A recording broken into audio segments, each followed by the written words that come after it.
बहुत स्वागत है आप सबों का आपके अपने YouTube चैनल शिक्षा विद आयुष में। दोस्तों, इस वीडियो में हम लोग प्रैक्टिस सेट नंबर 66 से प्रैक्टिस सेट नंबर 70 तक के सभी प्रश्नों को देखने वाले हैं। तो इसके पीछे की वीडियोस को अभी तक नहीं देखा है तो ऊपर आई बटन से आप लोग उस वीडियो को भी देख सकते हैं। साथ ही दोस्तों, वीडियो में पूरा लास्ट तक बने रहिएगा। हर एक प्रश्न आप सबों के लिए काफ़ी इंपॉर्टेंट होने वाला है। वीडियो अगर अच्छा लगे तो लाइक ज़रूर कीजिएगा, ज़्यादा से ज़्यादा वीडियो को शेयर कीजिए ताकि आप सबों की तरफ से एक छोटा सा मोटिवेशन मुझे भी मिल सके, मैं थोड़ा सा एनर्जेटिक रह सकूँ आप सभी के प्रति। और अगर चैनल से अभी तक नहीं जुड़े हैं, नए हैं चैनल से, तो चैनल से भी आप लोग जरूर जुड़ जाइएगा। आइए स्टार्ट करते हैं आज का प्रैक्टिस सेट। तो आज का जो हमारा पहला प्रैक्टिस सेट है वह है प्रैक्टिस सेट नंबर 66। बढ़ते हैं पहले प्रश्न की तरफ। पहला प्रश्न है कि 14वें दलाई लामा डैश में रहते हैं। तो जो 14वें दलाई लामा है वह कहाँ पे रहते हैं? तो धर्मशाला में। ठीक है, दलाई लामा कौन है? तो तिब्बती बौद्ध धर्म गुरु। ठीक है, कौन हो जाएंगे? बौद्ध धर्म गुरु हैं। आगे है दूसरा प्रश्न है कि निम्नलिखित में से कौन भारतीय ओलंपिक तीर अंदाज और पद्मश्री विजेता है? तो भारतीय ओलंपिक तीर अंदाज और पद्मश्री विजेता कौन हो जाएंगे? तो लिम्बाराम। ठीक है, राइट आंसर यहाँ पे क्या हो जाएगा? Option number A, Limbaram. तीसरा प्रश्न है कि डैश विस्तार, ठीक है, डैश विस्तार गर्मियों के दौरान एफिल टावर को और लंबा कर देता है। तो देखिए, तापीय विस्तार होता है। क्या होता है कि जैसे कोई भी लोहे की चीज़ होती है, वह जैसे एक आप लोग के सामने बार बार एग्जाम्पल आता होगा कि रेलवे की पटरियों वाला, जैसे दो रेल की पटरियां जो होती हैं उनको जब भी जोड़ा जाता है तो उनके बीच में थोड़ा सा जगह छोड़ा जाता है। वह क्या होता है कि गर्मियों के दिन में अधिक ताप होने के कारण लोहा थोड़ा सा क्या होता है? फैलता है।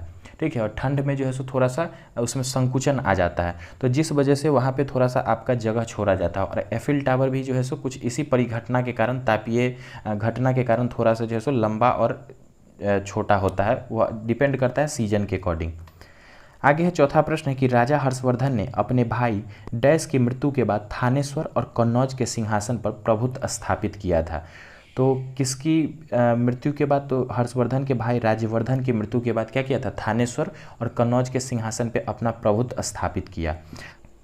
नेक्स्ट है आपका पांचवा प्रश्न है कि एशिया का सबसे बड़ा थोक मसाला बाजार डैश में स्थित है। तो एशिया का जो सबसे बड़ा थोक मसाला बाजार है वह कहाँ पे स्थित है? तो दिल्ली में। राइट आंसर यहाँ पे क्या होगा? ऑप्शन नंबर सी।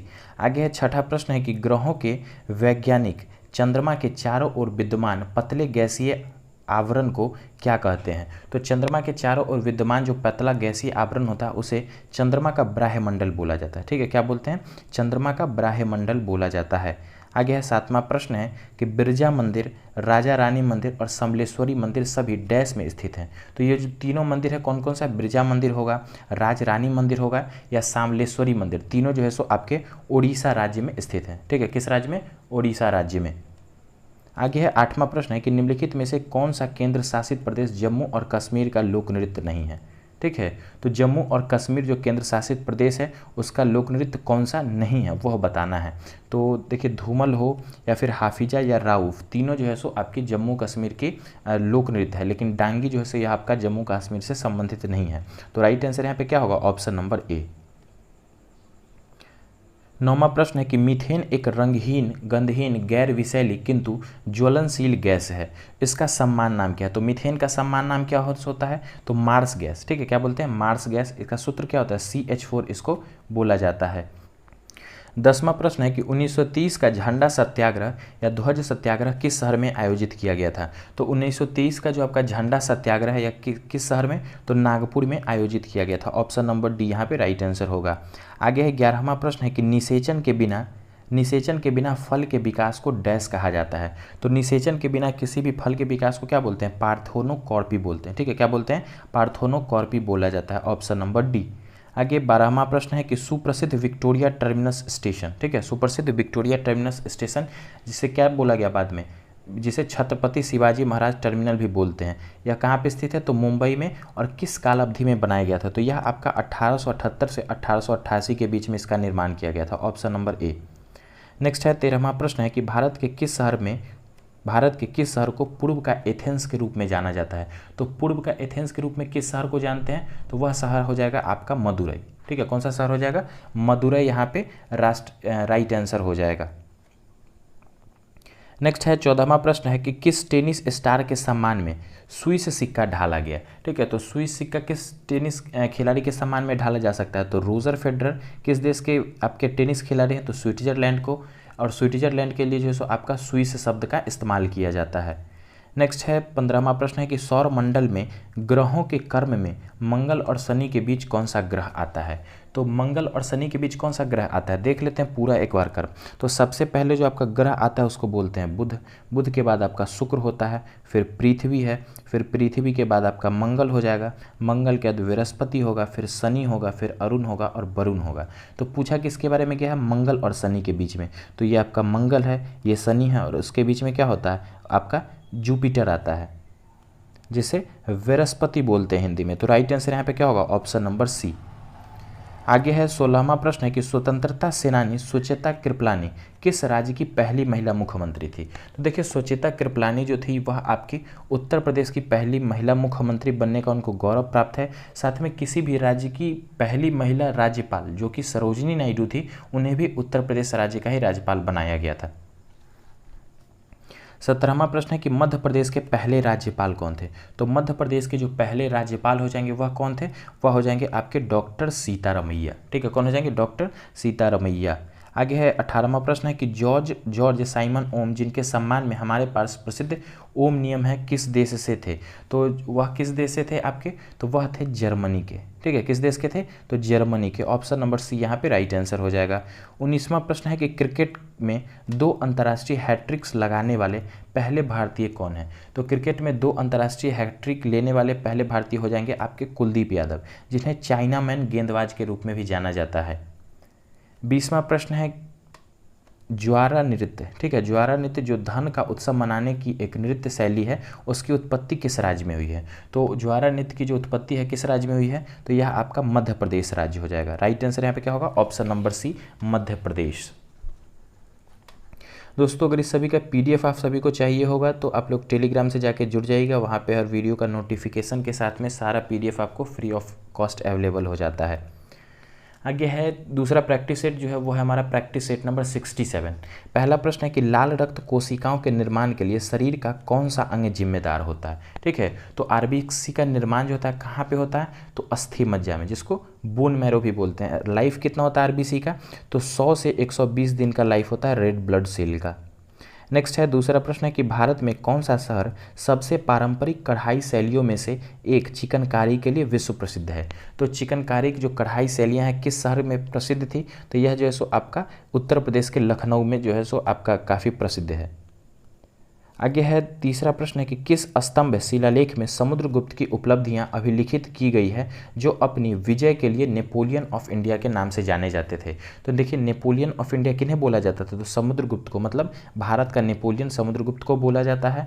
और किस अभिलेख में जो है सो किस स्तंभ अभिलेख में उनकी उपलब्धियों के बारे में बताया गया, तो इलाहाबाद प्रशस्ति जो है उसमें समुद्रगुप्त की जो है सो विजय अभियान के साथ साथ उनके बहुत सारी उपलब्धियों को वर्णित किया गया है। आगे है चौथा प्रश्न है कि निम्नलिखित में से कौन सा भारत का जुड़वा शहर नहीं है। ठीक है, तो जो जुड़वा शहर नहीं है उसको बताना है, देख लेते हैं। पहला है अहमदाबाद गांधीनगर जुड़वा शहर है, कटक भुवनेश्वर भी आपका जुड़वा शहर हो जाएगा, त्रिशूर या फिर तिरुवल्लवा ये आपके जुड़वा शहर नहीं है, बाकी हुबली और धारवाड़ भी जुड़वा शहर हैं। तो राइट आंसर यहाँ क्या हो जाएगा, ऑप्शन नंबर सी। पांचवा प्रश्न, निम्नलिखित में से किस बैंक को 1969 ईस्वी में राष्ट्रीयकृत बैंक नहीं बनाया गया था। तो देखते हैं बैंक ऑफ इंडिया आपका 1969 में हो, Punjab national bank, United bank of India भी, लेकिन भारतीय स्टेट बैंक का राष्ट्रीयकरण उससे पहले हो चुका था। तो राइट आंसर यहाँ क्या होगा, ऑप्शन नंबर सी। सभी को पता होगा कि 1969 में क्या होता, टोटल 14 बैंकों का राष्ट्रीयकरण किया गया था। आगे है छठा प्रश्न है कि जेलीफिश किस संघ का एक उदाहरण है। तो जो जेलीफिश है यह किस संघ का उदाहरण है, तो यह आपका निडेरिया का, ठीक है, किसका, निडेरिया का उदाहरण हो जाएगा, ऑप्शन नंबर ए। आगे सातवां प्रश्न है कि जॉर्ज मेर्नार्ड, ठीक है, जॉर्ज मेर्नार्ड किंग्स जो अपने आर्थिक सिद्धांतों के लिए जाने जाते थे किस देश से थे। तो जो जॉर्ज मेर्नार्ड किंग्स थे यह आपके किस देश से थे, तो यह इंग्लैंड देश के थे, ऑप्शन नंबर सी यहाँ पे राइट आंसर होगा। आगे है आठवां प्रश्न कि निम्नलिखित में से क्या ओडिशा में स्थित नहीं है। ठीक है, तो कौन सा यहाँ पे आपका जो कुछ है हाथी रिजर्व है ओडिशा में कौन सा नहीं है वह बताना है। तो संबलपुर हाथी रिजर्व ओडिशा में हो जाएगा, महानदी हाथी रिजर्व भी ओडिशा में होगा, मयूरभंज हाथी रिजर्व भी ओडिशा में होगा, लेकिन ये जो आपका सोनीतपुर हाथी रिजर्व है यह ओडिशा में नहीं होगा। तो ऑप्शन नंबर बी यहाँ पे राइट आंसर होगा। नौवां प्रश्न है कि डैश को गोल्डन सिटी के नाम से जाना जाता है। तो गोल्डन सिटी के नाम से किस शहर को जाना जाता है, तो जैसलमेर को, ठीक है, किसको, जैसलमेर को गोल्डन सिटी के नाम से जाना जाता है।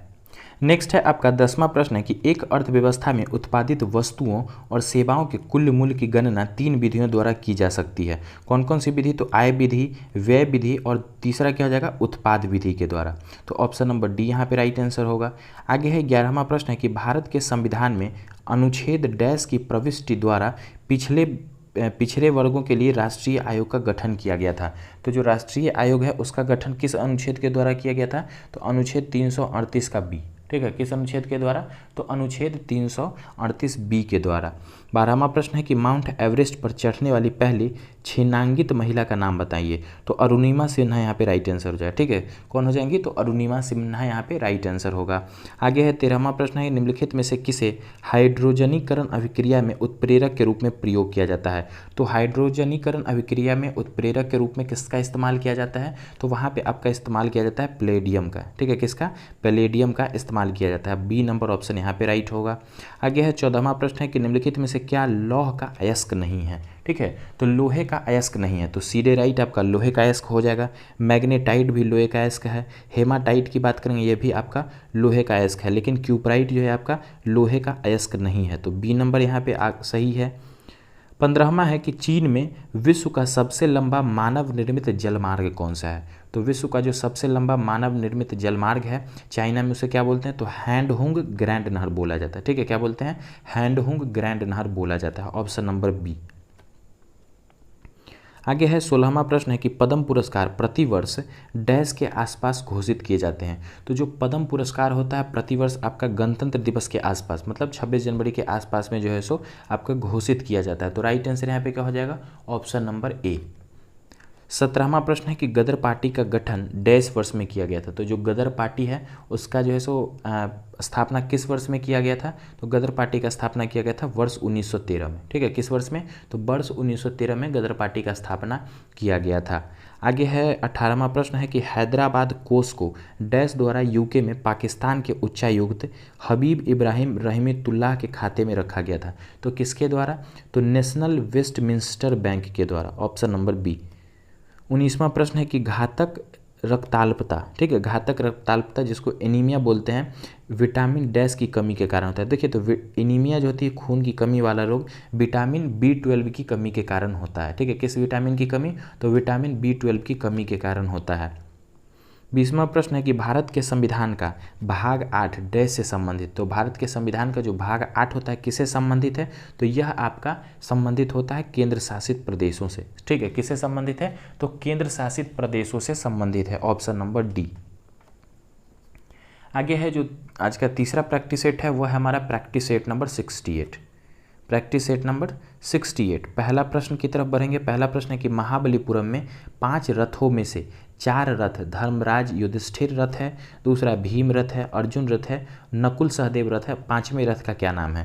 तो देखिए, महाबलीपुरम में जो जिसको आम भाषा में या फिर रथ मंदिर के भी नाम से हम लोग जानते हैं, वहाँ पे कुल 5 रथ हैं। ठीक है, कौन कौन से? तो एक है आपका धर्मराज युधिष्ठिर रथ है, एक भीम रथ, अर्जुन रथ है, एक नकुल सहदेव रथ, और 5वां जो रथ है उसे द्रौपदी रथ बोला जाता है। ठीक है, द्रौपदी रथ बोला जाता है। ठीक है, क्या बोला जाता है? तो द्रौपदी रथ बोला जाता है। Option number B. द्रौपदी कौन थी? तो इन 5 पांडवों की पत्नी थी।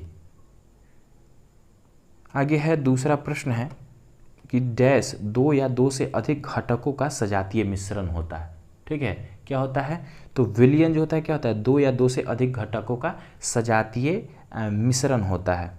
नेक्स्ट है भारत और पाकिस्तान के बीच सिंधु जल संधि पर हस्ताक्षर डैश को किया गया था। तो भारत और पाकिस्तान के बीच जो सिंधु जल समझौता है उस पर हस्ताक्षर कब किया गया था? तो उस पर हस्ताक्षर आपका किया गया था 19 सितंबर 1960 को। कब? 19 सितंबर 1960 को हस्ताक्षर किया गया था। आगे है चौथा प्रश्न है कि एक दूसरे पर 120 डिग्री पर झुके 2 दर्पणों द्वारा कुल कितनी छवियां बनेगी? तो जब 2 दर्पण जो है सो आपस में 120 डिग्री पे झुक जाएंगे तो उसमें कुल कितनी छवियां बनेगी? तो उसमें कुल जो है सो आपकी 2 छवियां बनेंगी। ठीक है, कितनी? कुल 2 छवियां बनेगी। 5वां प्रश्न है कि मूल्यह्रास डैश की टूट फूट के लिए एक वार्षिक भत्ता होता है। तो देखिए, मूल्यह्रास जो होता है वह आपकी पूंजीगत वस्तुओं की टूट फूट के लिए क्या होता है? एक वार्षिकगत भत्ता के रूप में जो है सो आपका होता है। ठीक है, क्या होता है? मूल्यह्रास। आगे है छठा प्रश्न है कि दिल्ली में कुव्वतुल इस्लाम मस्जिद के दक्षिणी प्रवेश द्वारा अलाई दरवाजे का निर्माण डैश के द्वारा करवाया गया था। तो देखिए अलाई दरवाजा जो है उसका निर्माण किसके द्वारा करवाया गया था, तो खिलजी वंशीय शासक अलाउद्दीन खिलजी के द्वारा। टाइम पीरियड क्या था, तो 1290 से लेकर आपका 1320 तक का जो दिल्ली सल्तनत का शासनकाल था यह आपका खिलजी वंश का था। और मुख्य रूप से देखेंगे तो आपके 3 शासक आए थे, एक आपके जलालुद्दीन खिलजी जो कि संस्थापक थे, दूसरे अलाउद्दीन खिलजी और तीसरे आपके मुबारक खिलजी। लेकिन मुख्य रूप से देखा जाए तो अलाउद्दीन खिलजी ही जो है सो सबसे ज़्यादा समय तो करीब 16 से 16.5-17 वर्षों तक शासन किया था। बाकी का जो टाइम था वह 2 शासक जो कि एक शुरुआती थे और एक बाद में थे उनके द्वारा जो है सो शासित था। नेक्स्ट है 7वां प्रश्न है कि डैश ने जालियांवाला बाग सामूहिक हत्याकांड के विरोध में अपनी नाइटहुड की उपाधि को अस्वीकार कर दिया था। तो देखिए काफ़ी चर्चित प्रश्न यह भी है कि रविंद्रनाथ टैगोर जी ने क्या किया था कि 1919 में जब जालियांवाला बाग हत्याकांड हुआ था उसके बाद नाइटहुड की उपाधि को क्या कर दिया था, अस्वीकार कर दिया था, मतलब उसको वापस कर दिया था, लौटा दिया था। 8वां प्रश्न है कि भारतीय क्रिकेट कंट्रोल बोर्ड BCCI, ठीक है, क्या है BCCI भारतीय क्रिकेट कंट्रोल बोर्ड मुख्यालय कहाँ पे है, तो मुंबई में। इसके अभी कौन है अध्यक्ष है BCCI के, कौन हो जाएंगे, सौरभ गांगुली। और सचिव की बात करेंगे तो अमित शाह के बेटे हैं, कौन, Jay Shah. Option number D यहाँ पे राइट होगा। आगे है 9वां प्रश्न है कि निम्नलिखित में से किस प्राधिकरण ने PPRTMS मतलब political parties registration tracking management system शुरू किया है, तो किसके द्वारा, तो भारतीय चुनाव आयोग के द्वारा जो है सो यह आपका शुरू किया गया। ऑप्शन नंबर सी यहाँ पे राइट आंसर होगा। आगे है 10वां प्रश्न है कि बनास नदी की दक्षिणी सहायक नदी बेरच राजस्थान के किस जिले की पहाड़ियों से शुरू होती है, तो जो बेरच नदी है किसकी सहायक है, तो बनास नदी की। और कहाँ से जो है सो इसका उद्गम होता है, तो उदयपुर की पहाड़ियों से, ठीक है, कहाँ पे, उदयपुर की पहाड़ियों से। नेक्स्ट है आपका 11वां प्रश्न है कि निम्नलिखित में से किसने 1925 में काकोरी ट्रेन लूट का षड्यंत्र रचा था, ठीक है। तो काकोरी ट्रेन डकैती जो हुई थी उसका षड्यंत्र किसके द्वारा रचा गया था, तो उबैदुल्लाह सिंधी के द्वारा, ठीक है, किसके द्वारा, तो उबैदुल्लाह सिंधी के द्वारा। और इस घटना को अंजाम दिया था राम प्रसाद बिस्मिल ने, अशफाकुल्ला खां, साथ में चंद्रशेखर आज़ाद थे और भी उनके टीम के जो है सो लोग के द्वारा काकोरी ट्रेन डकैती किया गया था। कब, 1925 में। बढ़ेंगे आगे की तरफ। अगला प्रश्न है कि निम्नलिखित में से कौन सा एसिड अंगूर में नहीं पाया जाता है, तो देखिए अंगूर में नहीं पाया जाने वाला एसिड कौन सा है, तो दिए गए ऑप्शंस में से अगर देखेंगे तो एसिटिक अम्ल जो होता है यह आपका अंगूर में नहीं पाया जाता। बाकी मैलिक हो, साइट्रिक हो या टार्ट्रिक हो, तीनों आपके अंगूर में पाए जाते हैं। बाकी है 13वां प्रश्न, बॉम्बे स्टॉक एक्सचेंज, ठीक है, क्या है, बॉम्बे स्टॉक एक्सचेंज की स्थापना निम्नलिखित में से किसने की थी, तो जो आपका BSE है बॉम्बे स्टॉक एक्सचेंज 1875 में जिसका स्थापना हुआ था, किसके द्वारा, तो प्रेमचंद रायचंद्र के द्वारा, ठीक है, किसके द्वारा, तो प्रेमचंद रायचंद्र के द्वारा जो है सो बॉम्बे स्टॉक एक्सचेंज BSE की स्थापना की गई थी।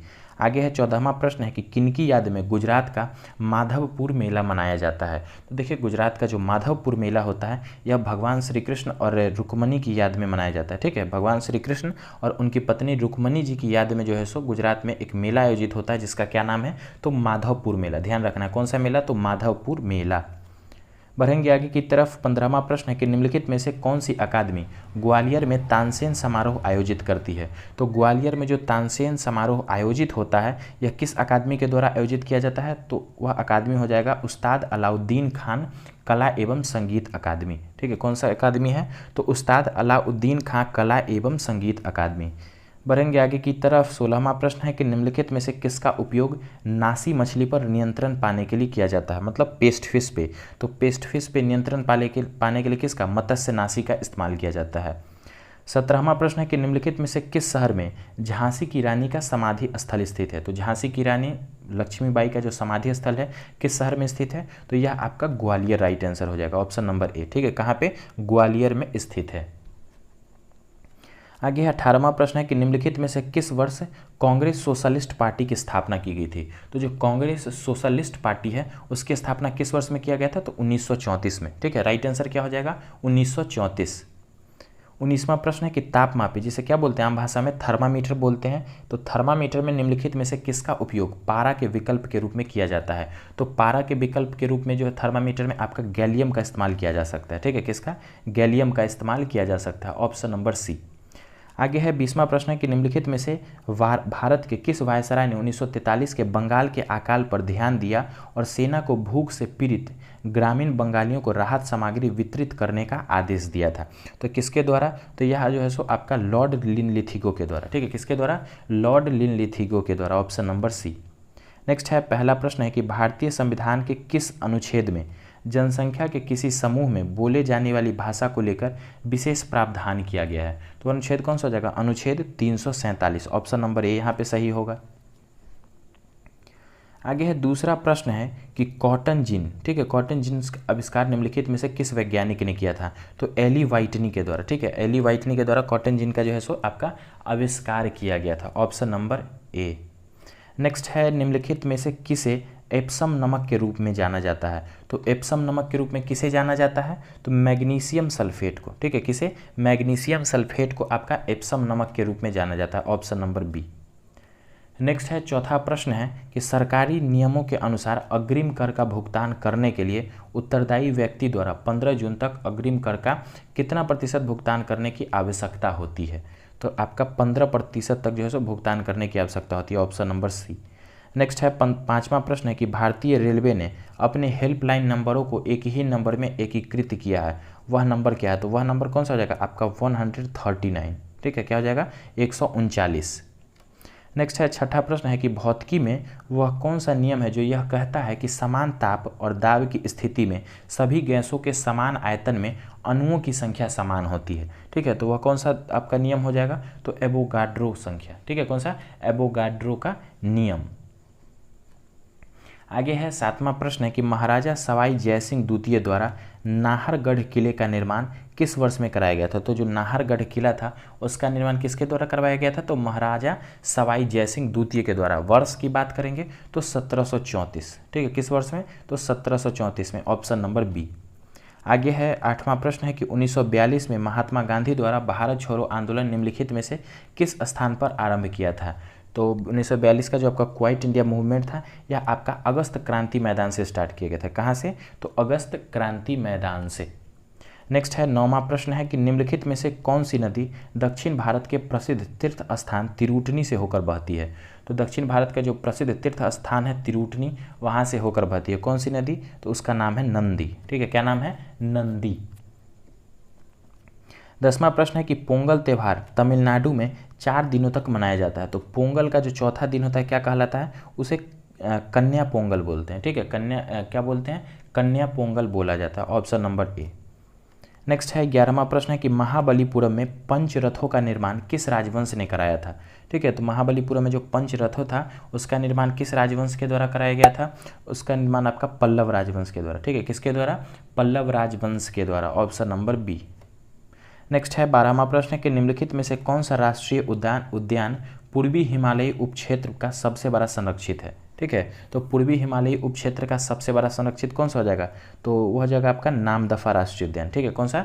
नामदफा राष्ट्रीय उद्यान, ऑप्शन नंबर बी। 13वां प्रश्न है कि 11 दिनों तक चलने वाला प्रसिद्ध धनु यात्रा जो विश्व का सबसे बड़ा खुला रंगमंच माना जाता है किस राज्य में मनाया जाता है? तो जो धनु यात्रा है यह किस राज्य में मनाया जाता है? तो यह आपका उड़ीसा में मनाया जाने वाला क्या है? एक त्यौहार है, उत्सव बोल सकते हैं। 14वां प्रश्न है कि कोलकाता के बीबीडी बाग या डलहौजी क्षेत्र में करेंसी बिल्डिंग का निर्माण किस वर्ष में किया गया था? तो जो कोलकाता में आपका करेंसी बिल्डिंग है उसका निर्माण किस वर्ष में किया गया था? 1833 में। ठीक है, किस वर्ष में? 1833। यहाँ पे राइट आंसर होगा, ऑप्शन नंबर बी। आगे है 15वां प्रश्न है कि सूर्य द्वारा उत्सर्जित प्रकाश का रंग कैसा होता है? तो सूर्य द्वारा जो उत्सर्जित होता है प्रकाश का रंग किस रंग का होता है? वह आपका सफ़ेद रंग होता है, ऑप्शन नंबर डी। आगे है क्षेत्रफल की दृष्टि से भारत में किस राज्य का सबसे अधिक वन क्षेत्र है? तो क्षेत्रफल की दृष्टि से अगर भारत में सबसे अधिक वन क्षेत्र वाला राज्य हो जाएगा तो मध्य प्रदेश, और सबसे अधिक क्षेत्रफल वाला राज्य कौन सा हो जाएगा? वह हो जाएगा आपका राजस्थान। आगे है 17वां प्रश्न, निम्नलिखित में से क्या एक प्राकृतिक ज्वालामंदक है? ठीक है, तो प्राकृतिक ज्वालामंदक है, कौन हो जाएगा? तो DNA। नेक्स्ट है 18वां प्रश्न है कि मेहरुनिसा जिसे नूरजहां के नाम से जाना जाता था डैश की पत्नी थी? तो जो नूरजहां थी किसकी पत्नी थी? तो वह जो है सर आपकी जहांगीर की पत्नी। ठीक है, किसकी पत्नी थी? तो जहांगीर की पत्नी थी। 19वां प्रश्न, निम्नलिखित में से वह कौन सा पहला दक्षिण एशियाई देश है जिसने मैच फिक्सिंग को अपराध घोषित किया था? तो मैच फिक्सिंग को अपराध घोषित करने वाला दक्षिण एशियाई देश कौन सा हो जाएगा? वो हो जाएगा आपका श्रीलंका, ऑप्शन नंबर सी। आगे है 20वां प्रश्न, निम्नलिखित में से कौन रक्त में ऑक्सीजन अभिग्रहण का कार्य करता है? तो रक्त में जो ऑक्सीजन का अभिग्रहण होता है वह किसका कार्य होता है? वह होता है आपका हीमोग्लोबिन का। ठीक है, किसका? हीमोग्लोबिन का। तो राइट आंसर क्या होगा? Option number C. आगे है इस वीडियो का आपका लास्ट प्रैक्टिस सेट है, प्रैक्टिस सेट नंबर 70। पहला प्रश्न है कि भारतीय सेना के पहले जनरल कौन हैं जिनके कमांडर इन चीफ के पद ग्रहण करने दिवस को प्रतिवर्ष सेना दिवस के रूप में मनाया जाता है? ठीक है, तो वह आपके हो जाएंगे general KM. Cariappa. General KM. Cariappa ने जिस दिन भारत के कमांडर इन चीफ के रूप में जो है सो पद ग्रहण किया था, उसी दिन जो है सो आपका प्रतिवर्ष सेना दिवस मनाते हैं। सेना दिवस कब मनाया जाता है, किस दिन को, कमेंट बॉक्स में आप लोग जरूर बताइएगा। आगे है दूसरा प्रश्न है कि यदि किसी अर्थव्यवस्था में मुद्रास्फीति निरंतर बढ़ रही हो तो केंद्रीय बैंक डैश कर सकता है? ठीक है, तो केंद्रीय बैंक क्या कर सकता है? रेपो रेट में आपका वृद्धि कर सकता है। ठीक है, कोई भी केंद्रीय बैंक क्या करेगी? तो रेपो रेट में वृद्धि कर सकती है। तीसरा प्रश्न है आपका कि डीसी सरकार ने किस वर्ष भारतीय पुरालेख और भारतीय पुरालेखीय शब्दावली प्रकाशित की थी? तो किस वर्ष में? तो यह आपका प्रकाशित किया था 1965 से 66 में। आगे है चौथा प्रश्न है कि मर्दानी खेल जो भारत का प्रसिद्ध मार्शल आर्ट खेल का एक स्वरूप है, निम्नलिखित में से किस भारतीय राज्य से संबंधित है? तो यह किस भारतीय राज्य से संबंधित है? तो महाराष्ट्र से। ऑप्शन नंबर ए यहाँ पे राइट आंसर हो जाएगा, महाराष्ट्र। नेक्स्ट है पांचवा प्रश्न है कि निम्नलिखित में से क्या मादाओं का प्राथमिक यौनांग है? तो मादाओं का जो प्राथमिक यौनांग है क्या हो जाएगा? वो हो जाएगा आपका अंडाशय। ठीक है, क्या हो जाएगा? अंडाशय, ऑप्शन नंबर ए। नेक्स्ट है छठा प्रश्न है कि किस नदी पर और किस राज्य में जायकवाड़ी बांध अवस्थित है? तो जायकवाड़ी परियोजना जो है या फिर जायकवाड़ी बांध जो है किस नदी पे है? तो यह आपका गोदावरी नदी पे। और किस राज्य में? तो महाराष्ट्र में, ऑप्शन नंबर सी।